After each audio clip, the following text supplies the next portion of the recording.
Hello, this is the Stories Beside channel. I release videos every day for you. Subscribe and click the bell. A poorly dressed man with sad eyes walked down the street, paying no attention to anyone. His whiskers were generously streaked with silver gray, and deep wrinkles in the corners of his sad eyes were eloquent testimony to the fact that he had been through a lot of hardships.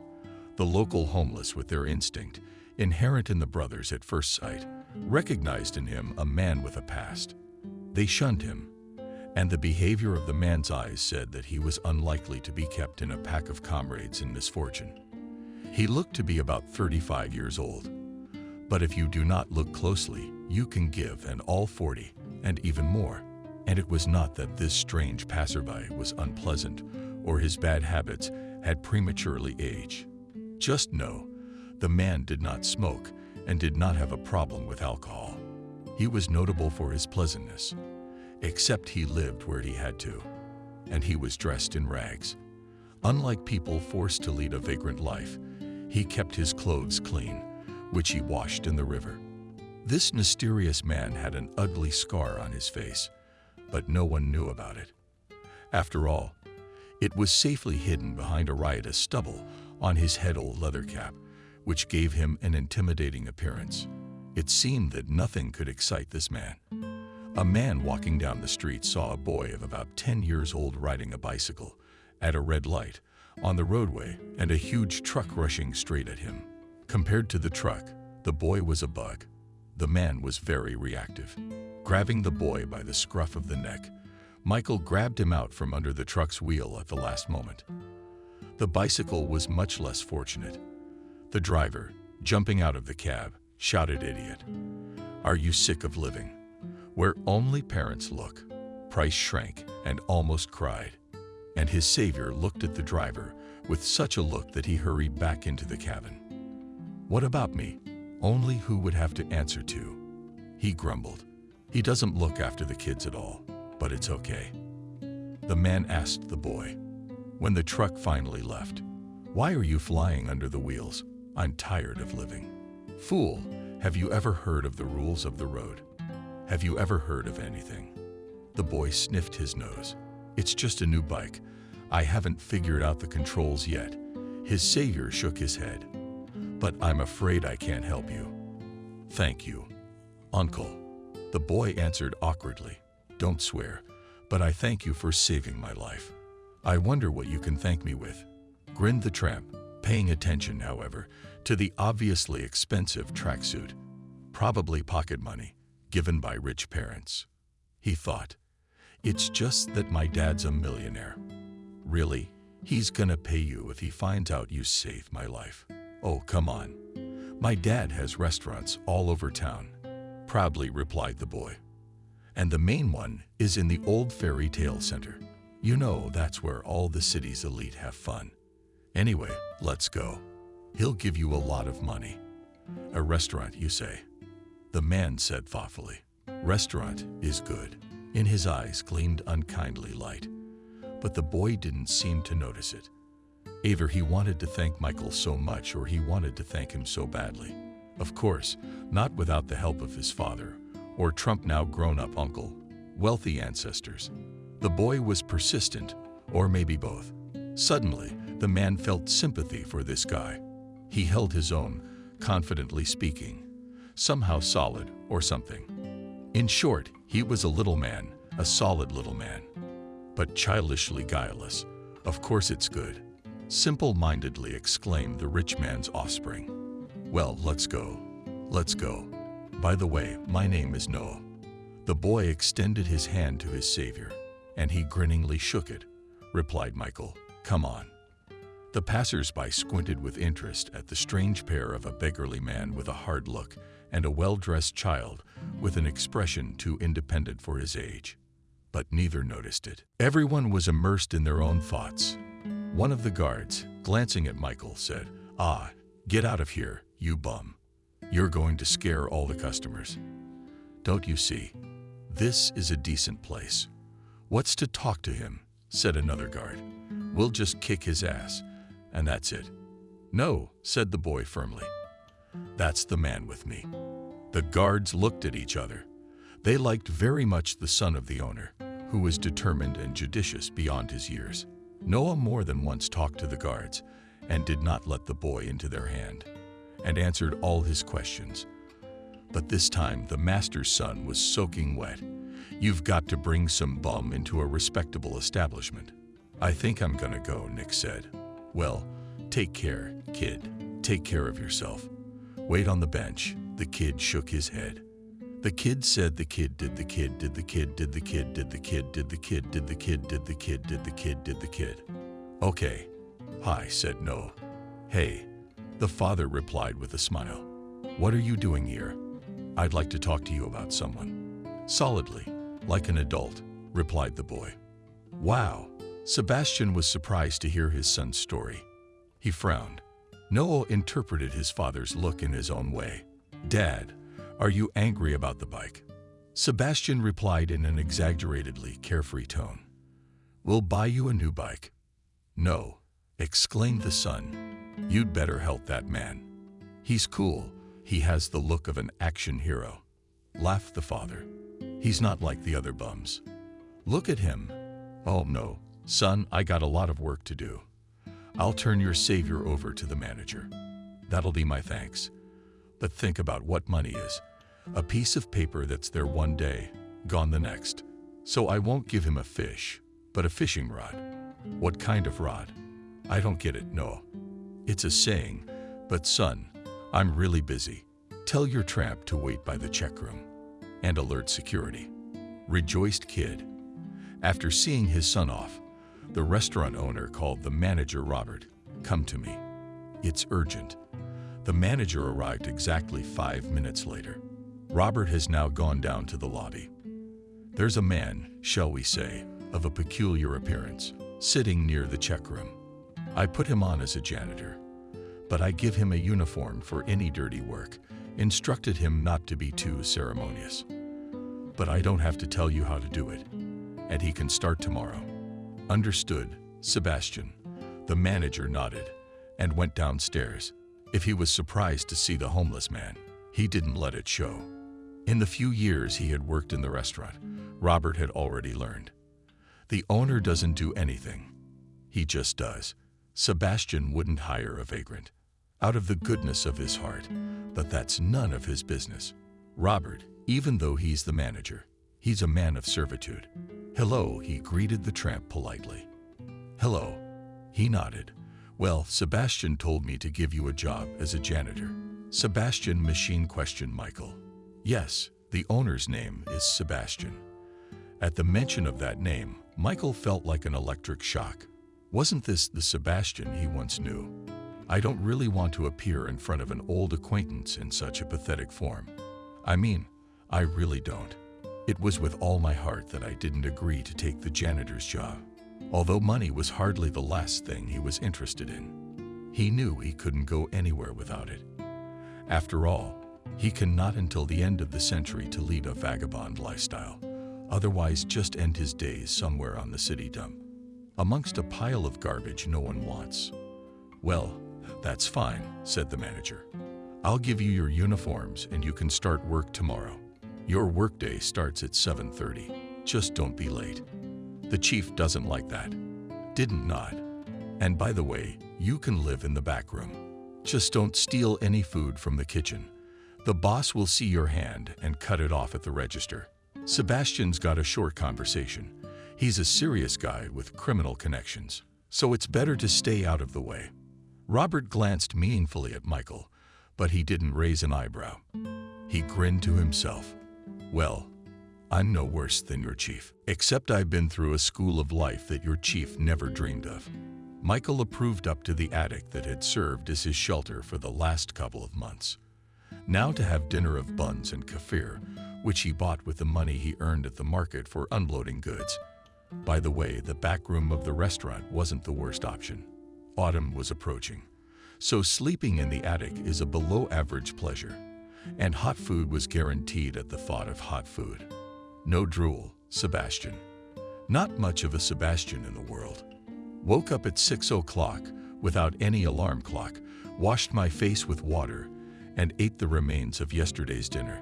The attic had not been chosen at random. Opposite the house where he had settled, there was a scoreboard with a clock. It was a half-hour walk to the restaurant where he was going to work. So at 700 he set off to fight for a place in the sun. And then he would figure out who had deprived him of that very place. He arrived at 7:30, and the kind-hearted cook offered him breakfast. "You must be hungry," she said sympathetically, full of cotton candy. But on the whole, a rather attractive woman of about 50 years old put a plate with scrambled eggs in front of him. The eye wasn't sprinkled with greens either, a warm diner, scones, and coffee with milk. Michael couldn't remember the last time he'd had a hot meal. And it was this good too. Or did it just seem that way to him? After thanking the woman, Michael began his duties. He was to sweep the yard, eliminate traces of customers, and take the waste to the dumpster. It was a full day's work, but no one was scared of it. Labor, as it is known, made a man out of a monkey. However, it will make a man out of anyone. At first, everyone laughed at the new worker. "I wonder if he even guesses that he can flush the toilet." The employees giggled. Gradually, the ridicule stopped. Colleagues were convinced that the newcomer knows how to use not only the toilet, but also cutlery. But most importantly, they felt his inner strength. When Michael washed for the first time in the shower provided for all employees, some people found him a very interesting man. "He's a good-looking man," Kathy, the waitress, remarked. "Brutal." "So what's up?" winked at James, her shift partner. "Take a swing at him." "Only he's obviously very dangerous," Kathy agreed. "There's something about him. I don't know how to say it. A vibe or something. But that's the attraction, you have to admit. It's there." And one of the guards, Stephen, seeing the mysterious employee in a t-shirt, which he bought in the second hand, wanted to joke, say, "Now all the girls will be yours." But under the t-shirt warmed unexpectedly relief muscles. So the guard preferred to keep silent, strong, wiry. Stephen thought he should be working in security, not sweeping the yard and taking out leftovers. Well, he's too good for him. Sebastian sat on the red leather sofa of the elite club for men Jar Bird and lazily looked at the dancers. Good for them, he thought. The man winked at the spectacular Hammer in a golden microscopic outfit and that moved more actively. The restaurant owner would love it. The old tale meant being invited to an establishment he owned. Or maybe there'd be some money in it. The other dancers also came closer to Mr. Sebastian. Figurines ladies circled around the rich client. That, in turn, amused them. "But come on, good," cheered Sebastian. "An expensive cognac pulls them up. Make your uncle happy." Sebastian understood perfectly well that the beauties were counting on additional monetary rewards. And although Sebastian rewarded those who were attracted exclusively with a dinner in his restaurant, and if he gave money, then purely symbolically, the girls did their best. All just to dine at the restaurant Old Fairy Tale and spend a hot night with its owner. Among the club's female employees, it was considered wildly cool. Mr. Sebastian was flattered by this, so he was a regular at the establishment. Sebastian entertained almost on a schedule. However, some people claimed that he did. Sebastian was often seen at the casino on Mondays. On Tuesday, he liked to visit the Lady of Love, and on Fridays, he devoted his time to going to the club. All the other days of the week, Sebastian was spinning at the salons. The receptionists he knew as well as the staff at the Firebird Club with his family. Work for the owner of the restaurant was in an unknown place. And what did he say to his wife when she reproached Sebastian for not spending enough time with her? "I provide for you to the fullest. Your beauty salons, trips to resorts, prestigious clubs, circles, sections for my son, and other attributes of a beautiful life." Badly trembling spouse only sighed heavily. As for work, there was a time when Sebastian worked hard, and the money saw, as they say, shish, just a little. So now he can do exactly the opposite. Why and fumble when there are specially trained people for this purpose? For a month of work, the restaurant owner and the vagrant, hired as a janitor, never crossed paths. Moreover, Sebastian had forgotten all about him. Women, cards, and power. That's his life principle. What's a homeless guy to him? He just didn't notice people like that. Meanwhile, Michael made friends with the guards and sometimes spent evenings in their cell. By the way, they were the first to recognize him as a normal man. "Doesn't the boss ever come to the restaurant?" he asked Kevin once. "What would he be doing here?" The guard grinned. "The money comes in, and that's fine." True, the owner occasionally gets into the affairs of his subordinates, but it happens so rarely that new employees can see him in 6 months at the earliest, and so he lives at his own pleasure. He cheats on his wife left and right. She's a beauty, I'll say. She's a night out at the salons, yeah, casinos. But he has a son, Michael pointed out. What kind of example is he setting for him? He doesn't really care about his son either. 3 years ago, his wife was in the hospital, so he brought the kid here with him. He's in his office having fun with his anger. The boy decided to swim in the fountain. In the fall, he personally squeezed it out himself. Michael already knew that Sebastian had owned a chain of restaurants in different parts of the city for years. The boss had started his business with a small restaurant in the suburbs. "The most interesting thing is that he did not start it alone," said another guard, John. "There was another companion. Kind of like the guy was an orphan. They say he's a bright head. The whole business is due to that companion. He's the one who got the business up and running." "And where is this companion now?" Michael asked. "Have you disappeared?" John shrugged. "It was about 10 years ago. I didn't work with him then. I kind of got a sentence for some kind of fraud, and he went to jail. Or maybe Sebastian got sentenced too. Wouldn't stay or go cold." The more information about the manager he learned from his colleagues, the less he liked the situation. But none of the employees of the restaurant could not think that the companion who received a sentence for some machinations. That's his nickname, except that he hadn't committed any fraud. The dream was not coming. The man decided to watch TV. He looked at the screen, but could not see what was going on there. A memory came back to Michael. Sebastian and Michael grew up in the same orphanage. The caretakers had placed them so different, and it was true. Sebastian was cunning, calculating. They say he was a man with a mind of his own. Michael, on the other hand, was an open person, and as people who later knew him from the Lighthead restaurant correctly pointed out, nevertheless, the two were always and everywhere together. Some people noticed that Sebastian was like a fish with a cling to Michael. Nature has endowed Michael with a mathematical mind. In addition, he was interested in computers from a tender age. He didn't need to memorize mathematical formulas, and tedious problems in physics geometry were fascinating puzzles for Michael. The more difficult, the more interesting. Michael participated in the city Olympiads, in connection with which he was the pride of the orphanage. "The boy will go far." The math teacher spoke. "God willing," sighed the vice principal. "Something's wrong." The math teacher wondered. "There are all sorts of things," answered Camille evasively. "For example, friends with whom you don't need enemies." Sebastian had no need to do cramming. Why? When there is a friend with a bright head, he wrote it off and that's it.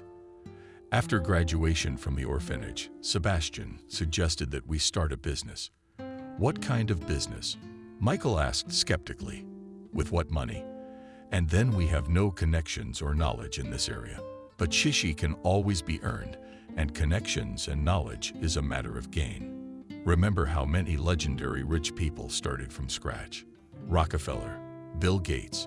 The examples are indeed compelling." So Michael replied, "Also true."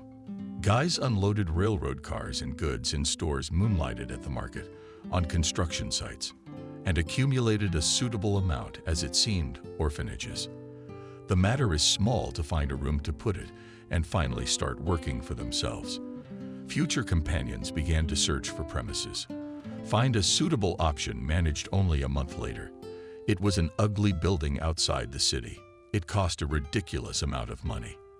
Therefore, for the beginning of the restaurant business was ideally suited to bargaining. The guys bought it for pennies, so there was money left over for tables, chairs, and dishes. There was no money for a designer, of course, so they had to do the work themselves. They went around all the thrift stores and flea markets and eventually bought an oil lamp with reindeer antlers, heavy cast iron, a clock with a cuckoo, and other outlandish things from the era of Sargorak. That's how the idea to decorate the restaurant under the antiquity was born. By the way, the current restaurant Staraya Skaska is in the same style, only now it was a design job that cost a lot of money. To Sebastian and Michael's surprise, the country restaurant became popular. By today's standards, it was more like a cafe. But the young, ambitious, energetic guys knew it was the first stepping stone on the road to wealth and success. And Michael and Sebastian not only climbed that step, but stood confidently on it. Michael did the bookkeeping, accounting, and advertising. In fact, he was the mainstay of the restaurant. Sebastian was what he proudly called a strategist. My job was to devise the right dating tactics. He told you to use your brain. Michael was doing a good job of moving his brain. But regarding the necessary acquaintances, which made a companion, he has not no. And there were some doubts. Having seen once in a restaurant with Michael with a face of noble intellect, Michael expressed doubts in his decency. However, the friend and companion only laughed. Who said anything about connections? But you didn't think they would cooperate with us right away. An intelligent uncle in a Gucci suit. No, Michael didn't think that. But this particular man didn't inspire confidence. Come on, it'll be fine, Sebastian said, clapping Michael on the shoulder. And added seriously, remember, your business is to move your brain. But mine and my companion was meaningfully silent. Then he laughed again. I suppose, in order to hide a slight threat inadvertently sounded in Sebastian's voice. What can I say? Restaurant owners did more than just legitimate business. It happened. Going into big business without getting dirty. But no, it doesn't work that way. So Michael knew his friend was right. I guess you need those types in business, too. Time passed, and the restaurant gained regular customers. The place began to bring the owners a decent income. The companions began to think about expanding the chain. And then Michael fell in love. His chosen one was a modest beauty, Vanessa. On that memorable day, a beautiful brunette with amazing blue eyes was sitting in a restaurant, and Michael seemed to be upset about something. The girl ordered an ice cream, but if she touched the cold dessert, she only ate a couple spoonfuls. The ice cream was almost melted, but the pretty girl didn't seem to care at all. From her purse, lying on a nearby chair, the melody of a cell phone was heard. The black-haired cutie looked at the display, frowned, and dropped the call. Michael had never believed in love at first sight, but now he was surprised to feel his head spinning. The plan of seduction had been formed at once. It was not particularly original, but Michael, being a shallow guy, knew the main thing is to start. From there, it would be a cakewalk. Are you busy? He asked. The girl shook her head indifferently. Do you mind if I come over? No. After a moment's silence, Sebastian said, so beautiful and so sad. Is it really like that? As you can see, in the same indifferent tone, she replied. The girl clearly didn't want to talk to anyone. And Michael did not impose, drank coffee, and went outside. Half an hour later, Michael returned with a bouquet of scarlet roses and a small snow-white teddy bear with an elegant bow and tone with the flowers. Beautiful flowers for a beautiful girl, he said with a smile. If they can't cheer you up, I'm going to jump off the roof. Vanessa smiled slightly. You are so concerned about my mood, but I can't see girls being sad. Michael waved his hands and added, not all of them, of course, just the prettiest ones. So what makes a beautiful lady sad? Personal, she answered, involuntarily repeating his gesture. So it's hardly worth your jumping off the roof. Did someone hurt you? Then I'll find him right now and challenge him to a duel. No need to get your hands dirty, sighed the beauty. Michael, having delicately let that phrase pass his ears, he asked you your name. If it's no secret. Of course, Vanessa, but I'm Michael. Let's get to know each other. How do you like the restaurant? The food is quite good. The prices are reasonable. What else does a customer need?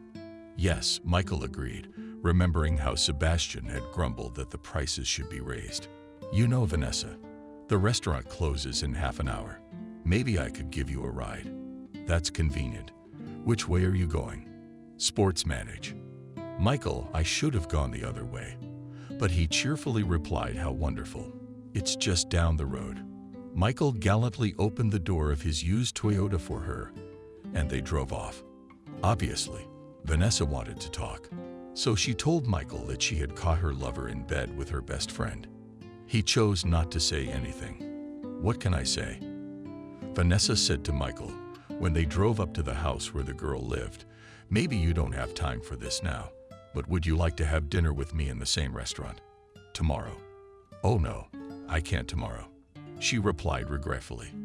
But the day after tomorrow, perhaps, she said, thinking, the day after tomorrow will suit me fine. Michael rejoiced like a child. The restaurant hall was decorated with flowers and touching balloons, delicate bed colors.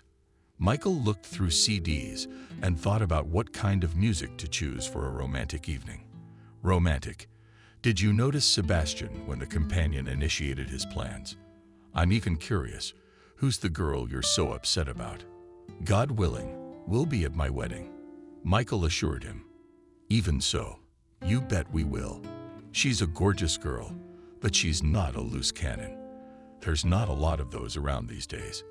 But I'm happy for you, buddy, I really am. Sebastian himself changed girls like a glove. I don't see the point in settling for one, when there's so many beauties to choose from, he said, but Michael preferred to find the real one. Although, to be honest, there were and walks in salons with girls and dubious acquaintances in nightclubs. But Michael, unlike his friend and business partner, had a dirty residue on his soul after such entertainments. Seeing off another night guest in the morning, Michael always waited impatiently for her to leave. Ladies were eager to leave their phone number. However, Michael honestly recorded in the contact, deleted it immediately after the departure of a random friend. A few such meetings were enough for the guy to realize, no, it is not for him. And Michael stopped getting acquainted in clubs, and while sitting in the sauna preferred to do without the society of beautiful ladies. He'd rather wait for his one and only. And it looked like Michael had found her. Michael and Vanessa stayed up until midnight. Oh, the restaurant will be closing soon, she exclaimed. It won't. Michael shook his head with a smile. It's my restaurant, yours. You own this restaurant? Vanessa asked incredulously. Aha. What doesn't look like it? Well, I'm sorry. I don't have any respectability yet. No, it's not that. It's just that you're so young at this age. You're just getting on your feet. That's not me. Me and my companions grew up in an orphanage. So we didn't have time to wait. We just got out and started acting. What can I say? Well done. And so began Michael and Vanessa's romance with this girl. Michael wanted to be better, cleaner, kinder, more honest. One day, Michael said to her lover, "Do you need to get an education? The fact that you have your own restaurant, of course, it's wonderful.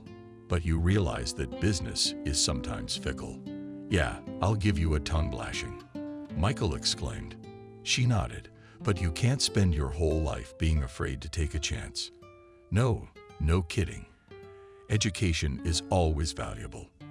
For example, the Faculty of Economics. At least by correspondence. What if life turns around and you have to find a new job? Actually, she's right. Michael thought and decided to enroll in economics.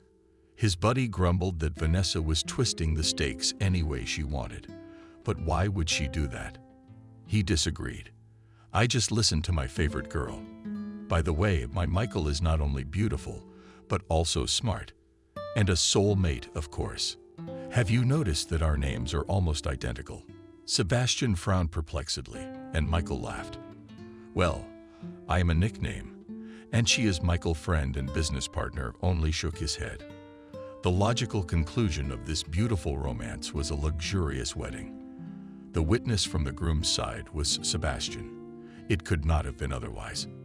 At first, the staff of the restaurant, which was run by friends, was minimal. Since the opening of the institution, partners were bartenders and waiters, administrators, security guards, and managers in one person, or rather two. In time, 2 bartenders and as many waitresses were hired. But as the restaurant flourished without exaggeration, thoughts of the next phase began to take shape. The long-awaited expansion was a real celebration, and the beginning of a new story years in the making. "I think I should take over the restaurant," Sebastian once declared. "Why not me?" And then, "What's wrong with share ownership?" the partner asked. Michael asked in a calm tone, but inside him all the bells were ringing. It was because of him that the restaurant was, shall we say, a civilized place. If not for Michael, the restaurant, which after the expansion moved to a decent neighborhood, would have long ago become a haven for all the gangsters of the city. "Yeah, it's all right with me," he replied. "I got the right people." "And you?" "I did the paperwork, organizational issues, creating publicity and reputation." Michael interrupted him firmly. "If it comes to that, I'm the one who should be in charge of the restaurant. What the hell is a reputation?" Sebastian exploded. "Money. That's our reputation. It rules the world. So you were providing us with money. And I've been sitting on my hands. Okay, but don't overreact. But you see, running a restaurant is supposed to be tough, decisive. But you don't have that. But don't be dirty. It's just that we probably display those qualities differently. Maybe we do." Sebastian slowed down and added in a conciliatory tone, "In any case, it's a matter that needs to be discussed. But such matters are not solved at once." Michael had nothing to object to. "Let's talk about it tomorrow," continued the companion, with a fresh head. "We won't agree on anything now. It's late. I'm tired as a dog. What do you say?" Agreed Michael, who was no less tired. The next day, when Michael arrived at work, the restaurant was packed with tax officials and competent authorities. "What's going on?" asked him. "Michael," asked him a man with a stern look. "Yes, that's me. To what do I owe the honor? Are you in charge of the bookkeeping and accounting and the rest of the paperwork?" He nodded. His cell phone rang. "Excuse me, can I answer that? Is your wife calling?" "Yes, of course, Michael. I need to tell you something," Vanessa said in a mysterious voice. "Honey, let me call you back later." "Okay." Cell phone rings. "Now hold on. So what's up?" He turned to the person he was talking to. "And the matter is that you, dear Michael, accuse in illegal withdrawal of funds from accounts, and in other words, stealing, as well as transactions with fake persons, which is also stealing. What is this nonsense? Is this some kind of mistake?" he exclaimed and looked at Sebastian. "Of course it's a mistake," he said. "You, Michael, don't worry, it'll be sorted out. I'll get a lawyer and everything. Your computer program company is quite capable of pulling off money transfer operations. Thoughtfully said, hence to organize a fake deal for such a smart guy like you, and is not a big deal. And so foolishly set up." Michael grinned. "Well, and on the old woman there is bad luck, divorced hands interlocutor." And in the name of the Russian Federation to recognize guilty under the article reached Michael's consciousness. Scraps of phrases he felt as if in a dream. And it would be good. But the last phrase made him finally wake up. Sentenced to 10 years in prison after the announcement of the verdict. His wife fainted. "Vanessa," he shouted, instinctively moving towards his spouse. "One loses and one finds." Blissfully, Sebastian thought, lying on a lounge chair by the pool. He's not used to doing laundry, only finding it. Anyone who knows him well will tell you that Sebastian will stop at nothing to achieve his goals. When he began to take his first steps in business, he, unlike his colleague, learned there can be no friends, relatives, and other sentimental nonsense. There are only the right people. And now he is the owner of a chain of restaurants, a millionaire living the good life with the world at his feet. Sebastian has a beautiful wife, a bright son at his service, all the entertainment available to a man of his position. All the affairs of each restaurant of Mr. Sebastian was led by a manager with higher education and experience in the restaurant business. Each manager was solely responsible for the establishment that was assured to them. So people worked their asses off. "This is where I keep them all," Sebastian bragged to his acquaintances in the business community, clenching a tight fist. Sebastian periodically supervised the managers of his restaurants and was satisfied with their work. Profits were growing, which meant that everything was going as it should. It would seem that by supervising the managers, and they make sure that the rest of the staff was performing their duties properly. But lately the performance has deteriorated. And this is in the old tale, which prospered even in the crisis. The reason for the fall in profits could be in anything, in the intrigues of long-standing competitors, newly opened similar institutions, which automatically fell into the rank of competitors.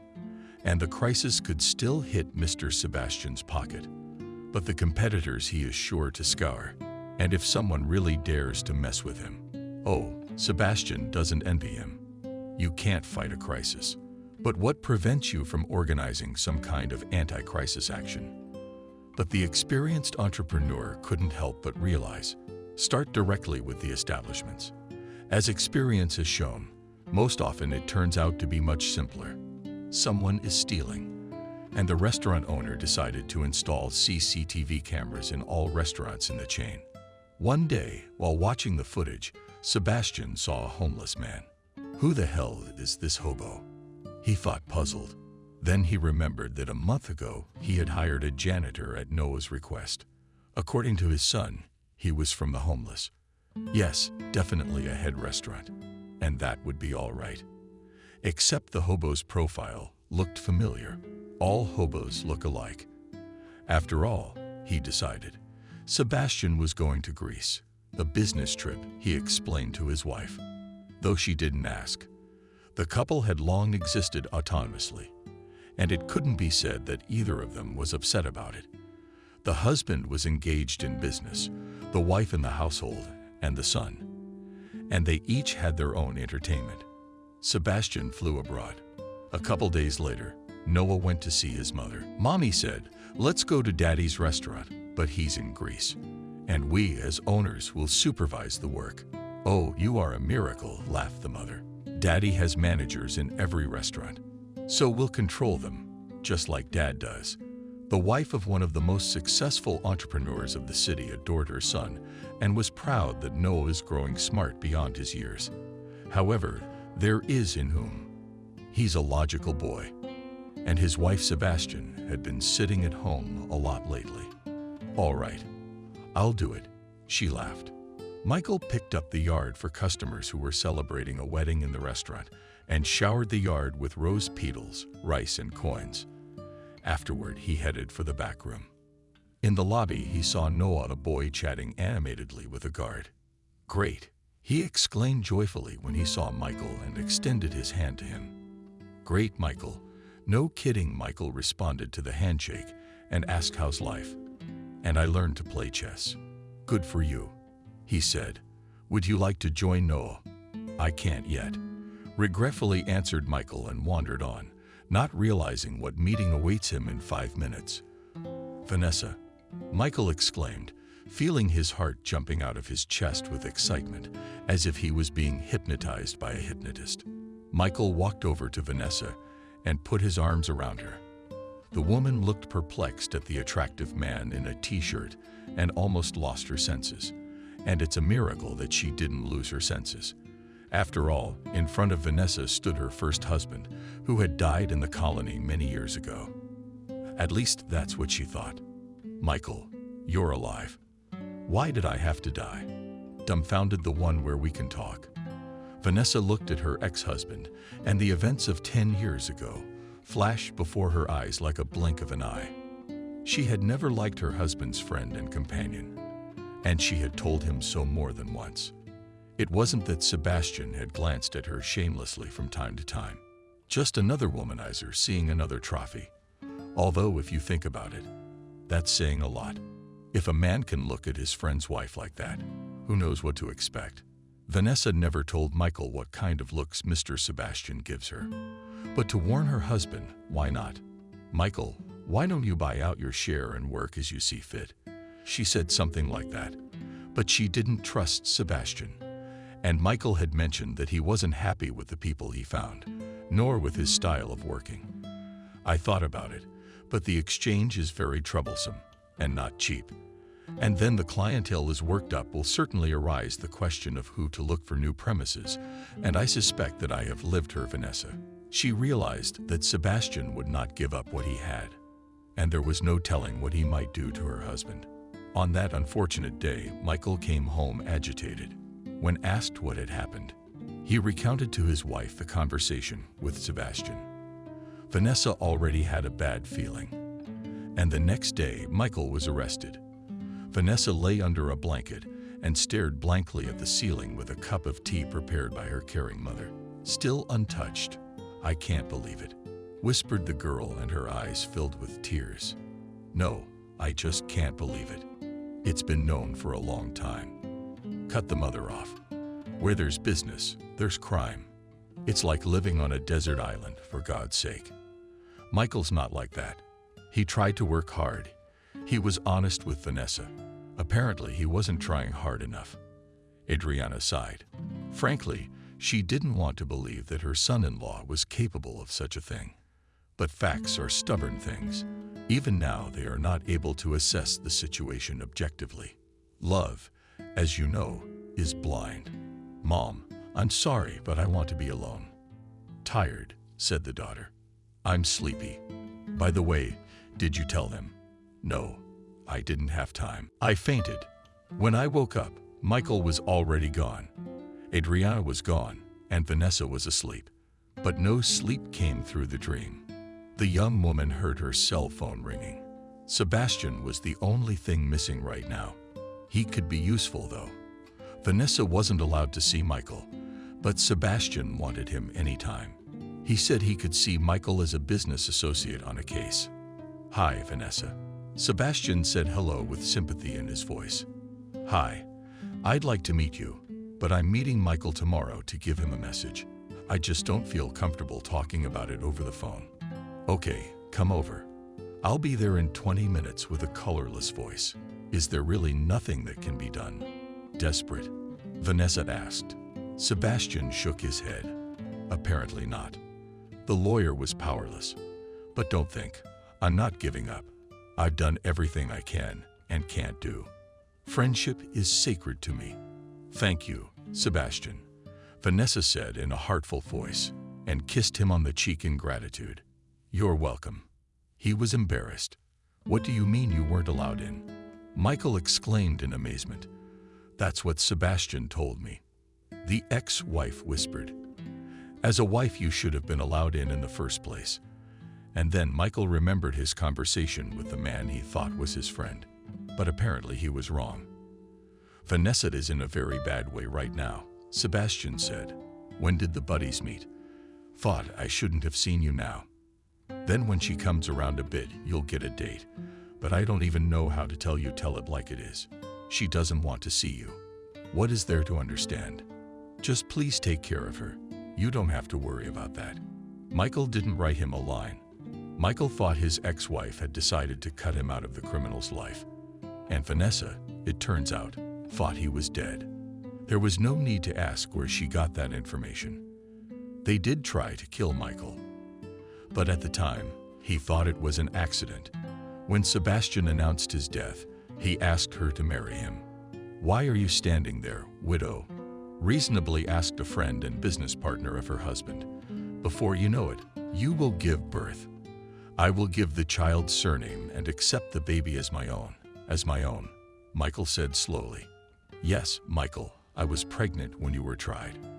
"I take it Sebastian didn't tell you that." The ex-husband just waved his hand and cried. But Vanessa didn't notice. She remembered. "Sebastian, I have a delicate favor to ask of you," she said the day her husband's companion came to see her.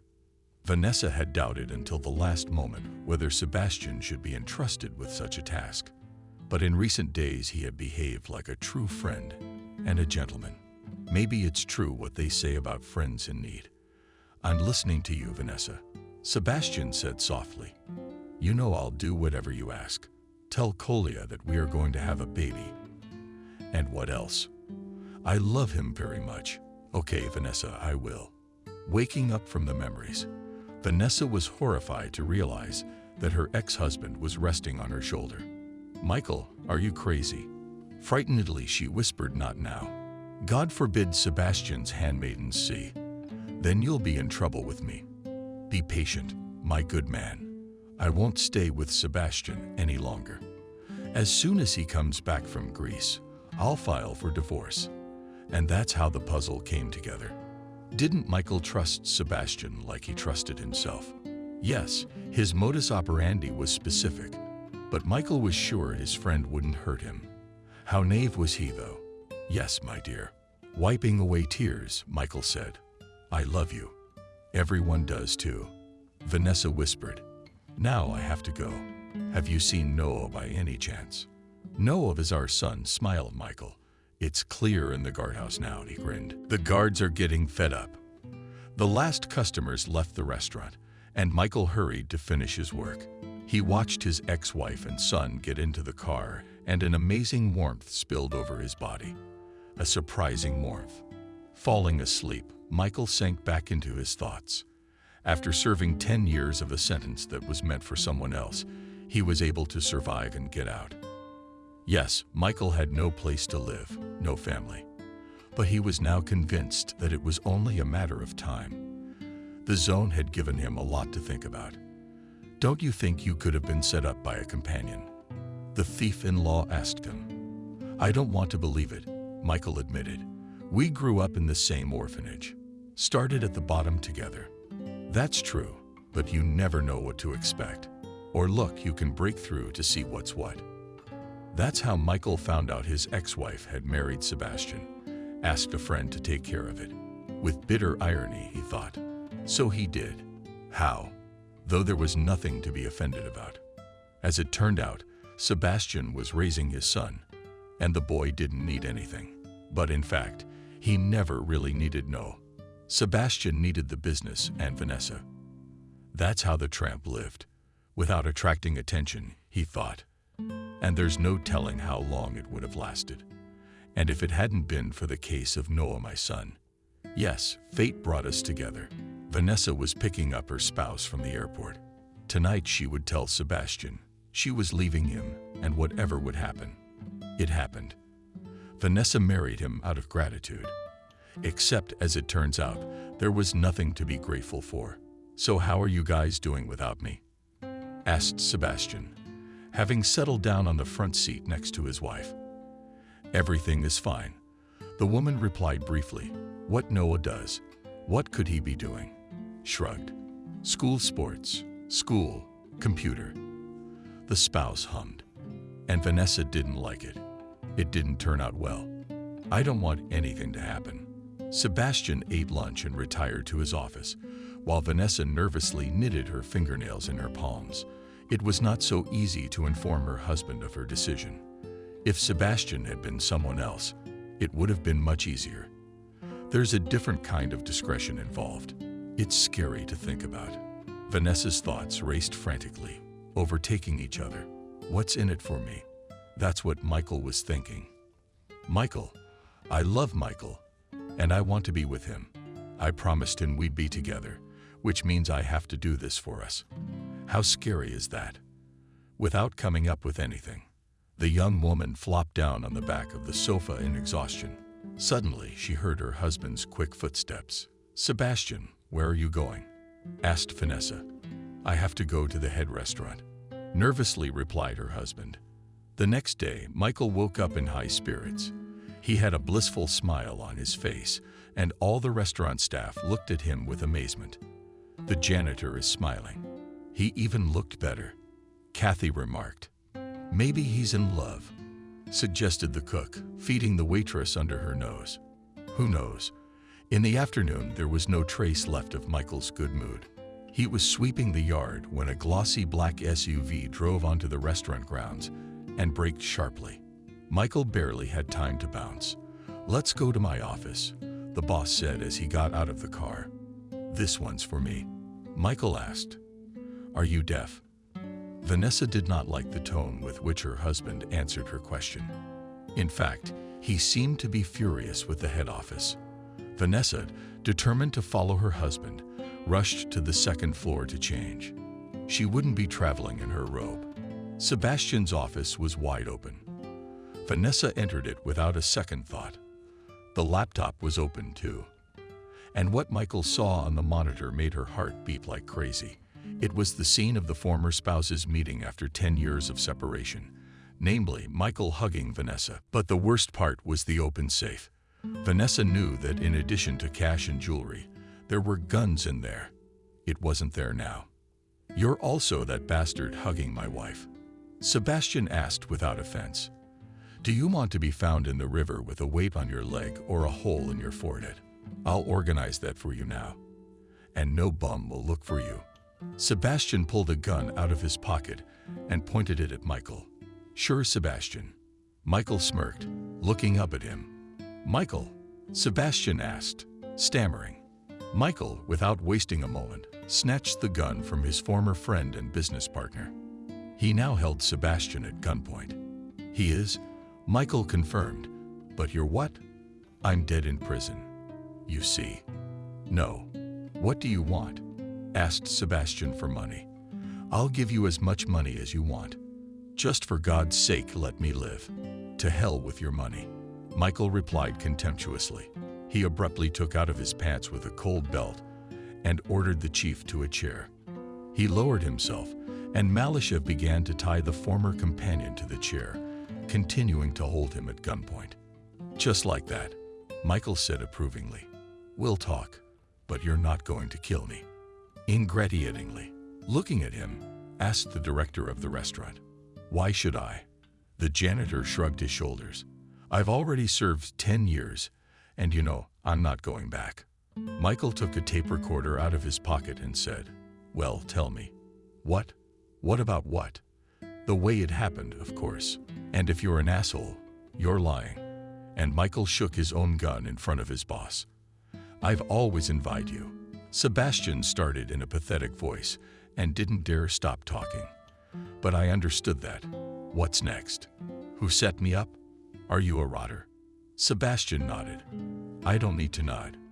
You think you're more cunning than anyone who set me up. And how? I'm telling you everything. I hired hackers to move money out of Altair's accounts. Then I made a deal with the front men." Michael listened to Sebastian's story with a stony expression. But if you brought him to see any of his buddies in the zone, he would definitely tell them. There's a volcano raging inside that man right now. Vanessa raced through the city and even ran a red light. Or was she just imagining it? But Michael didn't care about that now, just as long as she made it in time. She prayed to herself, if only everything would be all right. Vanessa flew into the restaurant, almost knocked down the guard, who only said, "Good afternoon, Vanessa Evgenievna." The door to her husband's office was open, and Vanessa thought in passing that she was having déjà vu. There had been no accident at the transfer station. She heard it was me ordering your death to get rid of you for good, to keep the story from getting out. "But there are good people everywhere," Michael remarked in a thoughtful voice. And Vanessa breathed a sigh of relief. Michael was alive. "There are good people everywhere," he repeated. "Even out there. So Matvey will come in handy." Vanessa entered the office and gave her husband a squeamish look. "Michael, are you all right?" the young woman asked excitedly. Quite smiled at him. "Isn't this a good time?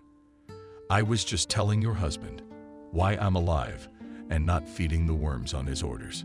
So I was coming out. But instead of my humble self, they buried a convict who looked like me. So as you can see, I have the right people in the right crowd. No, don't think anything of the sort. The poor guy died of tuberculosis in the prison hospital." Vanessa sank into a chair, covering her face with her hands. Sebastian stole 10 years of honor from them. He had stolen Noah's father from her, and from her the man she loved. Well, said Michael in a satisfied voice, the confession of our esteemed Sebastian is recorded. The police arrived promptly, seeing a former business partner unexpectedly risen from the dead broke the businesslike and tough white man at the sight of the police. Sebastian began to beat hysterically.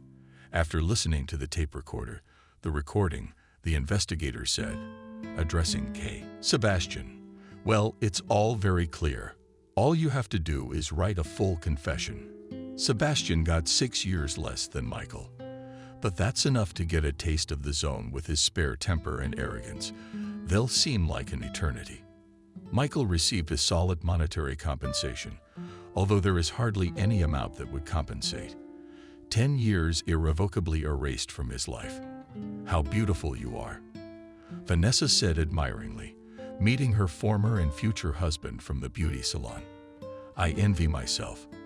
After the plastic surgery, the scars almost invisible. Vanessa, laughing, said that scars adorn a man.